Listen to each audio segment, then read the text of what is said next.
parecen retratar dos países distintos. No es la primera vez que pasa. De eso vamos a estar hablando. Sí, señor. Nos espera Horacio González. Vamos. ¿Cómo le va? Muy bien. Muy bien. Gracias por venir. Gracias por estar. Gracias por la invitación. A ver, ¿cuánto acertamos y cuánto nos equivocamos cuando decimos que el último documento de Carta Abierta es el sostén ideológico, cultural del proyecto de reforma de la Constitución? No me animaría a decir que sí. Creo que es un buen documento, creo que es una forma de hacer política basada en escrituras, en documentos que se debaten públicamente, en escrituras cuidadas, lo cual no es Muy habitual cuidadas. en la política argentina. Creo que con eso se hace una contribución. La tradición política argentina no tiene un gusto especial por decir que sustenta sus decisiones en textos, sean grandes textos, sean textos panfletarios. Si fuera así, hasta les agradecería que ustedes crean que un texto, que no es un texto estudiantil, no sale de una asamblea de personas sin experiencia, pero sale sí de una asamblea de personas que han pasado muchas cosas percibiendo y actuando en la política argentina, y que al mismo tiempo son profesionales, educadores, de las más distintas profesiones del país. Entonces, no me parece justo hacia un gobierno, cualquiera que sea, decir que se basa en un texto de esta índole. El gobierno es una red complejísima de articulaciones y nervios. No, pero uno puede De todos decir- modos, para tomar un mérito, en cartas anteriores también es cierto que ustedes formularon determinados temas o plantearon determinados temas que con el tiempo se vieron reflejados en decisiones políticas del gobierno. Sí, usted se refiere muy explícitamente a la primera carta que se empleó una expresión destituyente que tenía un cierto estado académico y que pasó a ser parte del lenguaje de la política argentina, lo cual demuestra la plasticidad de la política argentina. Y eso puede enorgullecer a cualquier grupo político, porque hoy en una discusión ardua como vive la Argentina, las palabras son importantes, todas cargan simbologías y poder colocar, usted antes dijo el mercado de los votantes, expresión que yo no usaría, pero si tengo que usarla diría en ese mercado se ha colocado una palabra, ¿no? Ahora, este último documento que lo considero muy bueno, es un documento que hace una crítica a los modos en que proceden los poderes mundiales, no solo trata de la Argentina. Sí. Se trata de ubicar en un mundo complejísimo, en un mundo de poderes económicos, donde las formas del capitalismo tienen un papel preponderante en organizar las formas, los aspectos más ínfimos de la vida cotidiana. Diría, a riesgo de que esta palabra suene un poco a contramano de los acontecimientos de la Argentina, es que es un documento que hace severas críticas al capitalismo. Severas críticas al capitalismo de tipo cultural, de tipo político, de tipo social. Se habla de cuestiones que no están ausentes en la política argentina, pero están quizás a veces menos presentes en la política del gobierno, como ser qué estructura minera va a tener la Argentina, para darle un ejemplo del cual no es fácil hablar, o del cual en otros lugares es más fácil hablar. En Carta Abierta, colocar este tema significa plantear horizontes de debate que establecen ciertas tensiones. Como el aborto, ¿no? El aborto también se hace esa mención, y esas y otras tantas menciones suponen que, sin que se pueda decir a qué tipo de sociedad marchamos, eso no lo sabe nadie, pero es la expresión de un deseo de que esta discusión que vive la Argentina, que como digo es complejísima, quizás nunca hubo una discusión, desde el debate Alberdi y Sarmiento me parece que nunca hubo una discusión tan compleja sobre la Argentina, desde la edad de votación de los jóvenes hasta los medios de comunicación, como digo, la minería, el polo audiovisual, son todos temas que exigen imaginar a Argentina como un país que está debatiendo no solo a través de las palabras, sino por las palabras, y lo que están en juego son esquemas energéticos, YPF, o sea, se debate por las palabras, pero a través o a propósito de los grandes esquemas de producción. Entonces, siendo así un documento de este tipo, a mí me alegra que haya llamado la atención, me alegra que sea un documento que establezca tensiones con quienes los han leído. El gobierno lo ha leído, el gobierno ha tenido una actitud prudente y receptiva respecto al documento, eso nos consta, lo cual no quiere decir que muchos funcionarios del gobierno estén enteramente de acuerdo. No, bueno. Usted, Julio Blanc, se anima a hacer interpretaciones claro, muy osadas, no sé si están espantados, ¿no? Bueno. Creo que no, pero de todas maneras queda claro que es un aporte, diría, en general a la política argentina. Sí, eso sin duda. A ver, le pregunto porque usted ha hablado de la tensión que naturalmente genera la propuesta de algo que es una propuesta para debatir, no parece una especie de dogma cerrado, sino que te plantean temas y sobre eso se abre una discusión. A usted no se le escapa que hemos dicho, que hay cierto, vamos a ver si la palabra cabe, autoritarismo intelectual en el gobierno, en términos de ser muy refractario a las críticas, ser muy intolerante con los que piensan diferente, aun si los que piensan diferente coinciden en líneas generales con el gobierno. Sí, admito que usted tenga esa inquietud, pero me parece que este documento demuestra que no hay un autoritarismo intelectual, ¿no? Esa expresión es muy dura porque implica una contradicción de sí misma. ¿Cómo podría haber? Ustedes no son el gobierno. No, está claro que soy director de la Biblioteca Nacional, pero no considero parte de un esquema muy amplio y del ala cultural del gobierno, pero efectivamente mi participación explícita es con un grupo de compañeros, que algunos los conozco de hace largos años, donde no coincidiríamos que hay un autoritarismo intelectual. Me parece que yo diría que a pesar de las discusiones tan fuertes que hay, son fortísimas las discusiones, hay un periodo de libertades públicas muy explícitas en la Argentina. Y esto no quiere decir que por el hecho que se estén discutiendo los medios de comunicación estas libertades públicas se amengüen, por el contrario.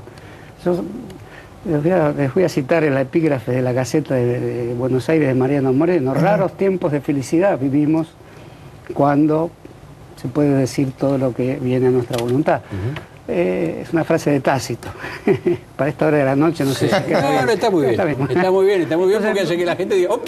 Y se entonces usted antes aludió al peronismo. Yo efectivamente tengo una memoria de vieja militancia del peronismo y también más viejas aún de Tácito, así que imagínese. Está muy bien, ahí se siente cómodo.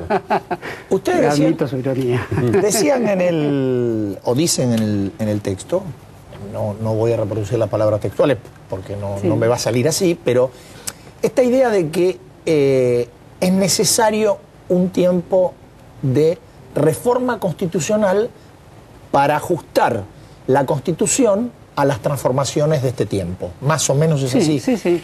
Digo, ¿qué es a juicio suyo de esta Constitución, la reformada en el 94, lo que impide ajustarla a estos tiempos? Cuando estos tiempos y con esta Constitución el gobierno ha producido cambios muy importantes, desde el papel del Estado en torno a la economía y la política hasta, bueno, cantidad de medidas, AFJP, YPF,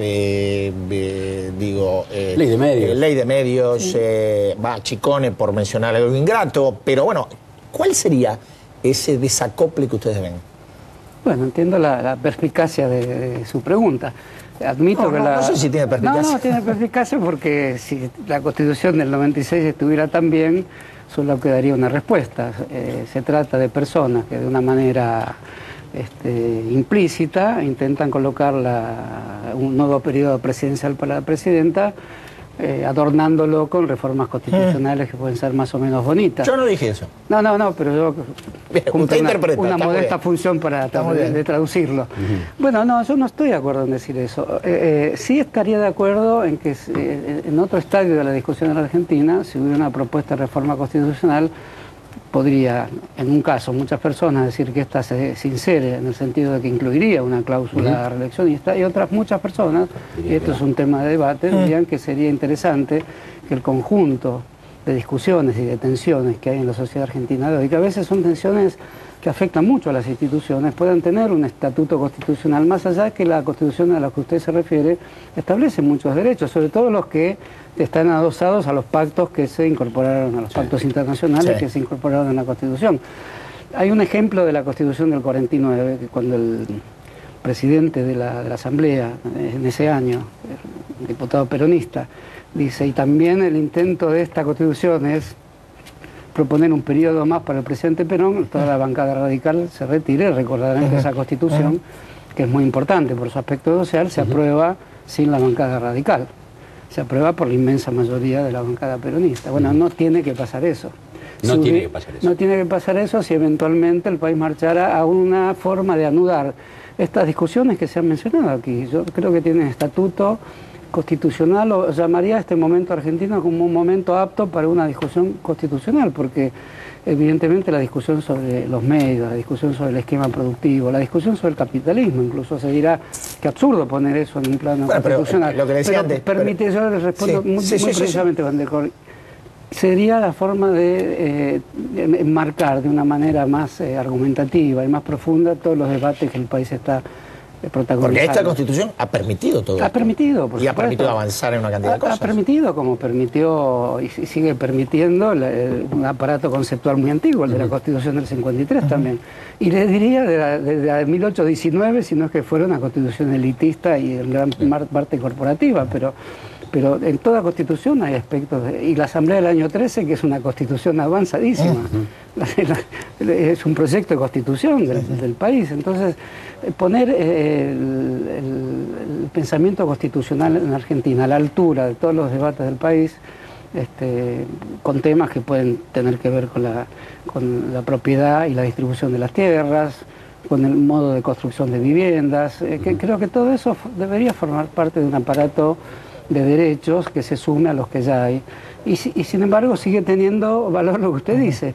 ¿Qué es lo que faltaría? Yo creo que eso tiene que ser una discusión mucho más profunda. Admito que muchas personas, llevadas por el deseo de una continuidad de la presidenta, no es la presidenta lo que lo ha dicho, otras personas lo dijeron, yo mismo pude pensarlo en algún momento y hasta no recuerdo si lo dije. Hoy lo dijo un compañero suyo, o ayer, compañero suyo de Carta Abierta, Ricardo Foster. Pero al decirse RR, que cuando aparecen estas especulaciones, ustedes lo colocan en la expresión bisilábica, RR, inmediatamente nace refutado ese pensamiento. Si es para tomar en serio esta cuestión, no hay que revertir, no hay que interpretarlo en relación a ironías o chicanas, como dice el emblema del programa de ustedes, que es la palabra que aparece más grande en la presentación del programa, porque efectivamente si yo escucho re, yo también me retiro. Re es tomar la política un poco en broma. Es decir, me quiero quedar para siempre. Bueno, eso es lo contrario de lo que yo pienso de la política. Y recuerden los discursos de la voz enunciadora principal del país, que quien es la presidenta. Ha dicho muchas veces, ha dicho reflexiones que ustedes no toman, porque ustedes toman con razón lo que les interesa para criticar o poner sobre la mesa de discusión, pero muchas veces ha dicho algo en relación a lo efímero que es el poder político. Y eso, el político que no sabe que el poder es efímero no está haciendo correctamente política y no está interpretando correctamente su papel en la historia. Por ahí uno se lleva, o se deja llevar, por las expresiones de unos cuantos dirigentes del oficialismo, diputados, que han dicho, a ver, desde Cristina Eterna para acá han dicho unas cuantas cosas. Sí, pero por eso les menciona la palabra chicana, porque la política está llena de latigazos y latiguillos, y a veces sondazos y cascotazo, piedrazo, y lo que sea, la famosa expresión palos en la rueda retrata un poco la historia argentina contemporánea, y en ese sentido me parece que tendríamos que desplazar ese tipo de comportamiento frente al argumento. Tendríamos que hacer que el argumento pase a primer plano. Ahora, usted que es peronista histórico, también... Sí, le quiero agregar histórico por el tiempo. Incorporé a mi vida muchas otras cosas. No, está claro. Tengo una memoria vinculado al periodismo, y todo lo que le digo, usted podrá enmarcarlo en una teoría democrática y con elementos republicanos también. Sí. Usted decía recién, bueno, yo escucho RR y me retiro. Pero también me parece que, y que hay gente que lo dice por oportunismo, por chicana, pero también hay una realidad que tiene que ver con lo que el trazo histórico del peronismo marca.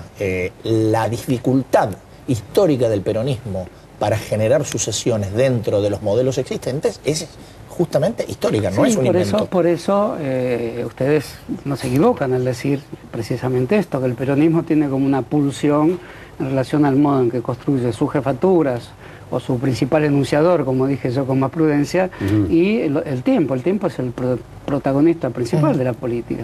La política está hecha de tiempo, y efectivamente eso pasó con Perón, e ineludiblemente esa es una cuestión que proviene del pensamiento político más ancestral. ¿Quién sucede a este periodo? ¿Quién hereda? ¿Quién es el próximo? ¿Cómo sigue? ¿Cómo sigue? Entonces la tradición republicana específica, pura, tiene la respuesta de la norma. La tradición llamada nacional popular, que muchas veces es tomada en solfa, y veo que muchas veces los artículos que ustedes escriben dicen lo nacional popular entre comillas, y admito que cuando se forjan palabras que pueden pasar al estadio de clichés, es legítimo cuestionarla y pedirle a esas palabras que se enriquezcan.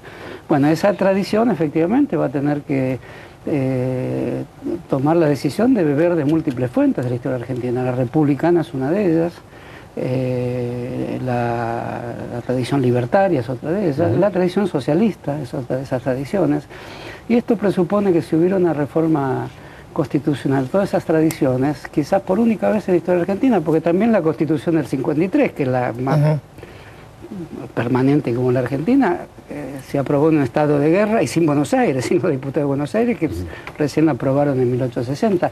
La historia constitucional argentina tiene una gran oportunidad hoy de discutirse de otra manera, si se puede, si hay acuerdos. Voy a tomar la otra palabra del programa de ustedes, alianzas, si eso existe.